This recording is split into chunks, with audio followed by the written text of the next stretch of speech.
For the King 9-7, I had to resort back to King of Spells, because we are going to abuse the fact that our castle can insta-kill, and symmetries and steel codes have an insane interaction, which I am not too sure if it's abusing, so let me know if you think it's abusing, because it's kinda broken. So we have the King of Blood and the King of Nature, and the King of Blood obviously for the symmetries, because in this build we are stacking steel codes with symmetries, because for some reason symmetries double your steel codes. I don't know if this is intended or if it's kinda abusing, but yeah, you kinda gotta play what you gotta play to win.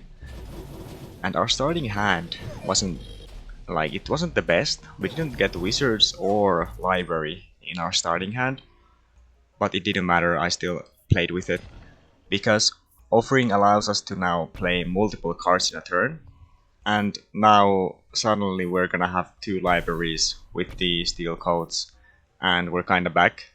We're back.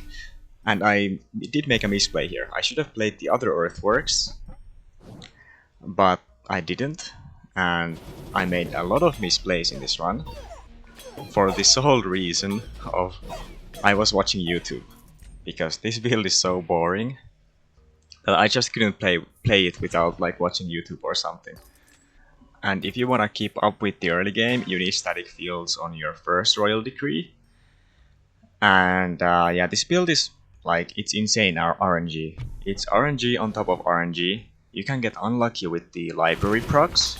You can have 3 libraries but still get no steel codes in multiple years. Or you can have a lot of attack speed on your castle, but still not hit the infinity procs.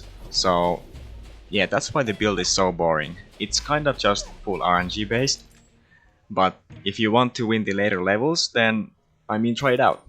Maybe you'll get to 9-9, King 9-9, which I'm probably gonna try to beat the King 9-9 with this build, and it's probably gonna take a while, so please let me know what other games you play outside of 9 Kings, because yeah, I don't think I'm gonna be beating the King 9-9 anytime soon, so I can maybe make a video on some other game. And let's get back to the build.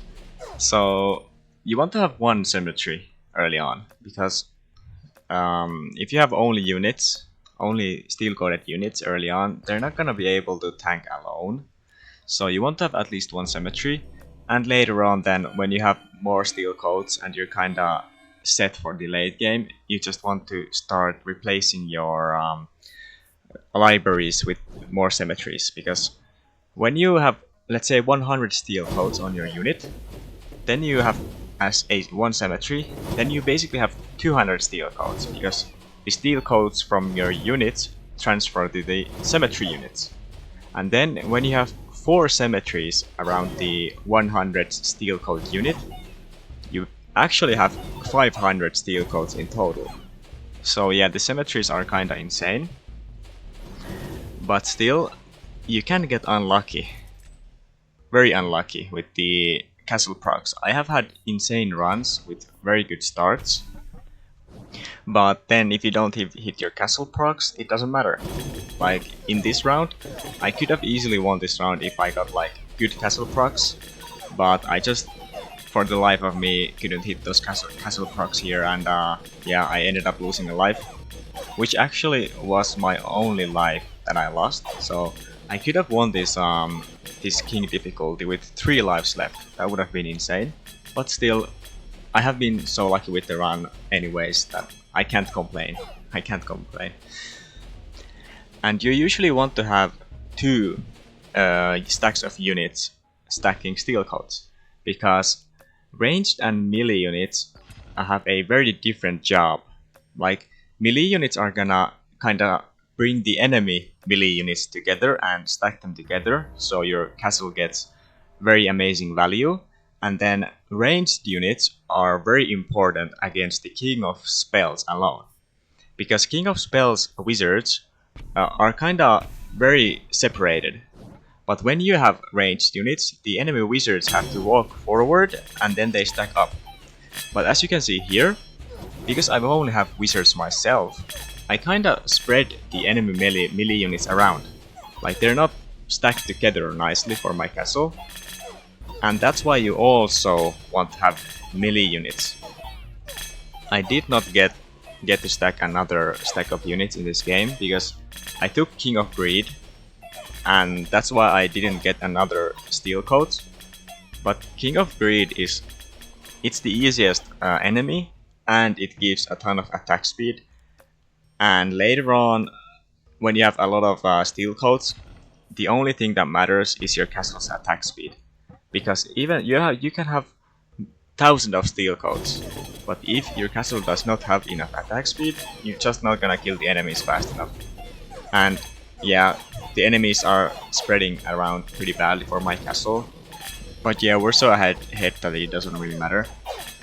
And I probably could have had like more melee units, even though they don't have steel coats. But yeah, I was making a lot of misplays here because I was watching YouTube. Good thing I got very lucky and got the raising here. So even though I did not play it perfect, I still won the run. Because from the raising I got static fields. So now I have 2 static fields before even the second royal decree, which is kind of the dream start. And I finally placed down some melee units. And you can see here why the King of Nature is actually pretty bad for my castle. It's because the enemy ranged units are so spread. Like you can see, it takes a long time for my castle to kill them. But that's fine because the elves have a very slow attack speed and they do a lot of damage, but we don't care about damage. We just care about how fast our steel coats are like kinda getting disabled. So the elves are like good and bad. And I don't know why, but if you have a little bit of melee units, the enemy assassins stack together better. Like I don't know, it doesn't make sense, but yeah, the enemy assassins kind of stack together better if you have more melee units, even though the assassins don't jump on the melee units. And yeah, we just spread our land near our castle so we can put a beacon down, because our only purpose right now is to get as much attack speed to our castle as possible and to get procreate for our wizards.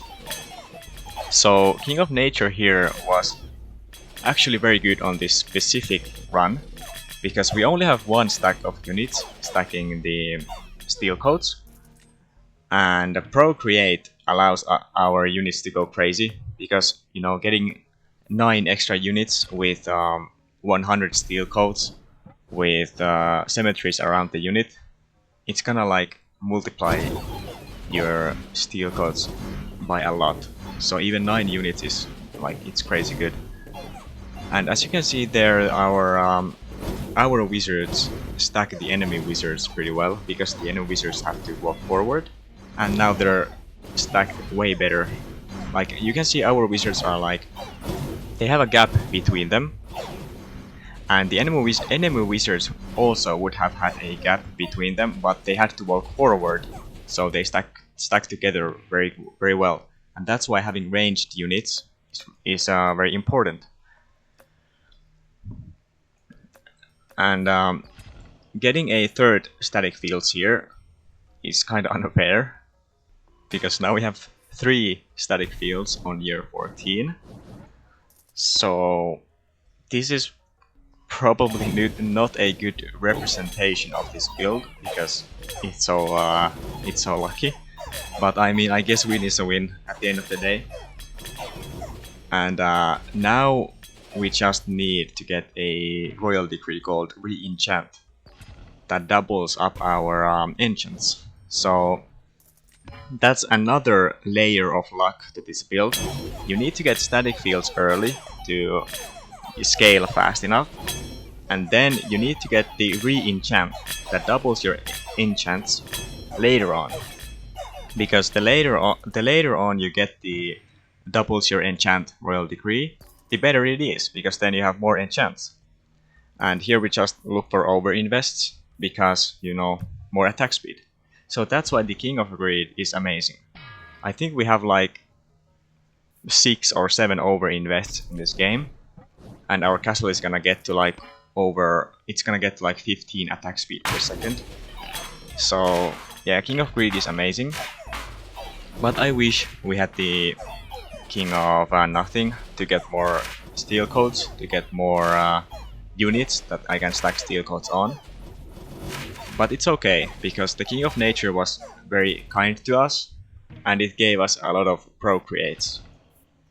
So I can't complain. I'm complaining, but I shouldn't be complaining, you know? You know, I'm a human, and humans complain. It's what we do. But now that we got our build rolling, we just want to make sure that we don't fall behind anymore. And that's why we just place beacons around our castle, use over-invest on castle, and at some point we need to start replacing our libraries with more cemeteries. And in this run I was too greedy with the libraries. I should have started replacing them earlier, because I ended up having one library left at the boss fight, because I couldn't find offerings or earthworks or anything that can, you know, delete my library. And that's kind of a small problem, because you cannot decide when you get rid of your libraries and replace them, because they're kind of dependent on getting offerings and cards that allow you to get rid of the libraries. So yeah, start replacing them at like year 20.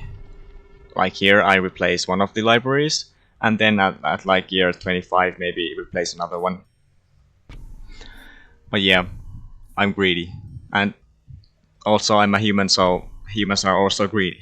We're kinda insane. We complain and we're greedy.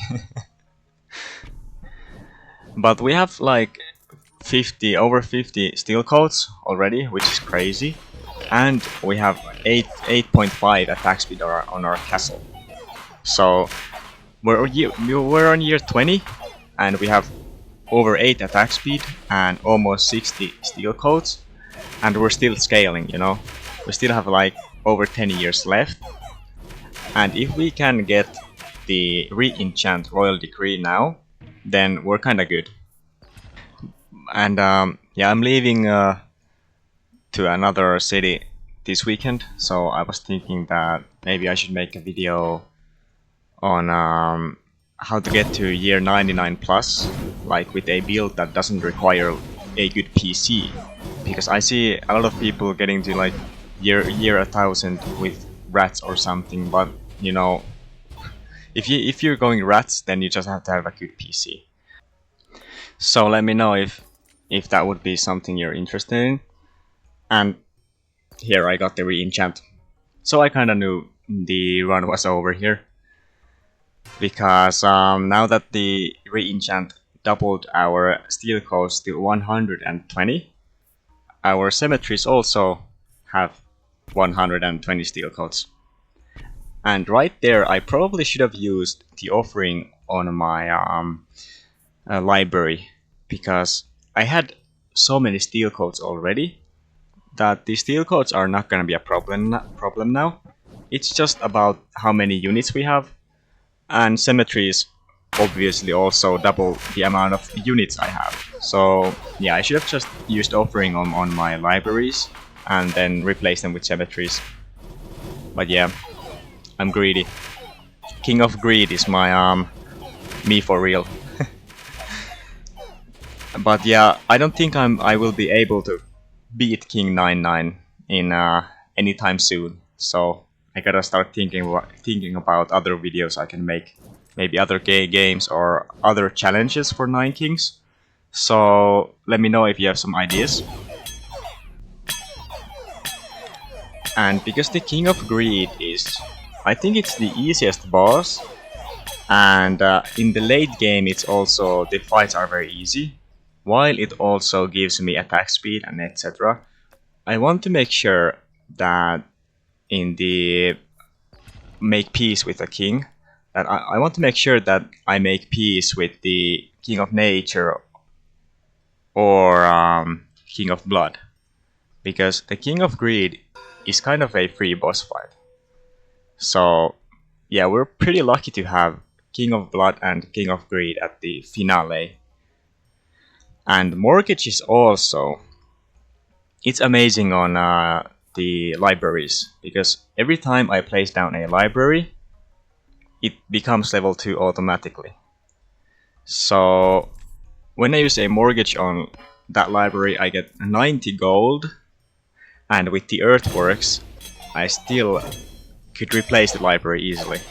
So mortgage with the king of spells is insane, and it allows you to play more over invests. It allows you to buy cards from the shop, and in many ways mortgage is just kinda OP. And the perk that makes your libraries level 2, in general it's probably like the best perk in the game. It allows you to multiply your libraries with the earthworks. It allows you to mortgage them. It's just, yeah, it allows for so much like outplay. I don't know if you can outplay in a game that's PvE, but yeah, it's just amazing if you know how to utilize the level 2 libraries well enough. And I got another raising. Yeah, so yeah, this run was like King 9-9 type of run. I could have beat King 9-9 with this run.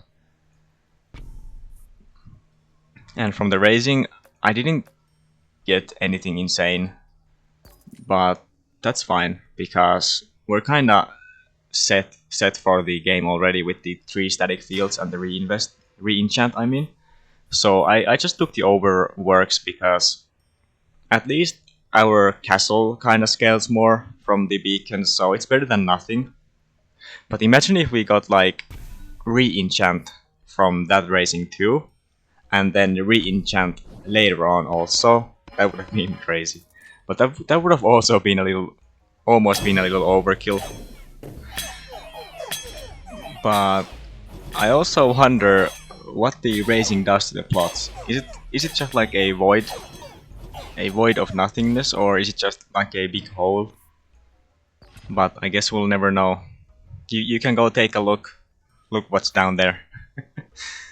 And yeah, we're just kinda doing the same thing over and over again, looking for over invests, and our castle has 23 attack speed.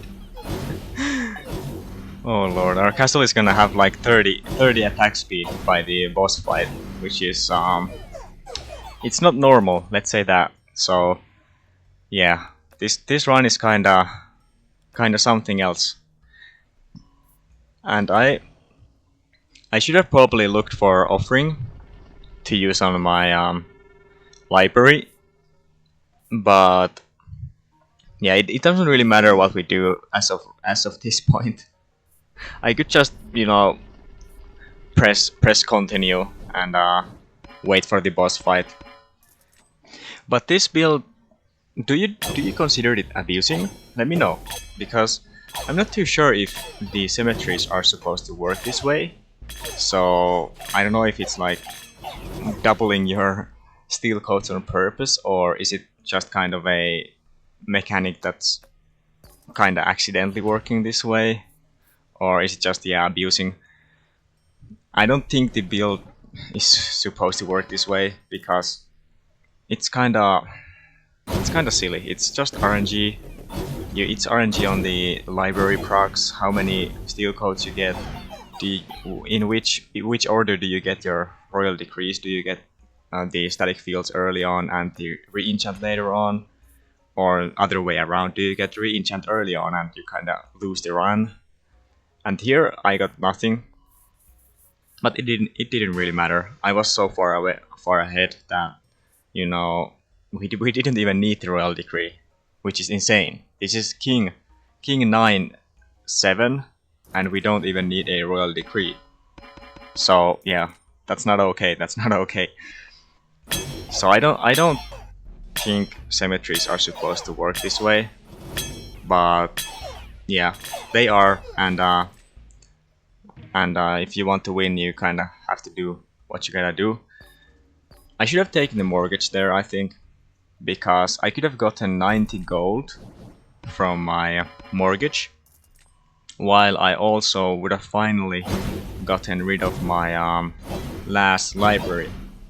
So I don't know why I didn't take the mortgage there. It was 100% the right play. But at this point I was kinda just playing on autopilot. And I have 3 rerolls. Why did I not reroll for offering there? So I could have gotten a mortgage, or I could have gotten offering. And I had the clone, so I could have got rid of the library and clone a cemetery where the library was. But did I do that? No, I didn't. So I guess we'll just have to deal with it. And right there I also could have mortgaged the library, but I guess I just wanted to, you know, get as much attack speed on my castle as possible for the fun of it. I have 62 attack speed on my castle on year 32. So I got like 2 attack speed per year in this game, which is not normal. I don't think it's very normal. But yeah, I should have gotten rid of my library like ages ago. And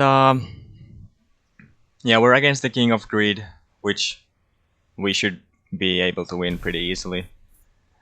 And we have 6 royal decrees, which is insane. Our castle has like 70 attack speed. And yeah, this run was like a high roll of all time, a one of high rolls. And you'll see why King of Greed is actually, it's like playing this game on easy mode. We didn't even lose half of our units, which is crazy. It's crazy. But yeah, that's King 9-7, and I think I will be trying to go for the King 9-9. And King 9-9 is the hardest difficulty there is. There is no difficulty after King 9-9. So of course we're gonna try to kind of beat the game, because that's what we do. So if you wanna see King 9-8, King 9-9, consider subscribing. And yeah, thank you for watching.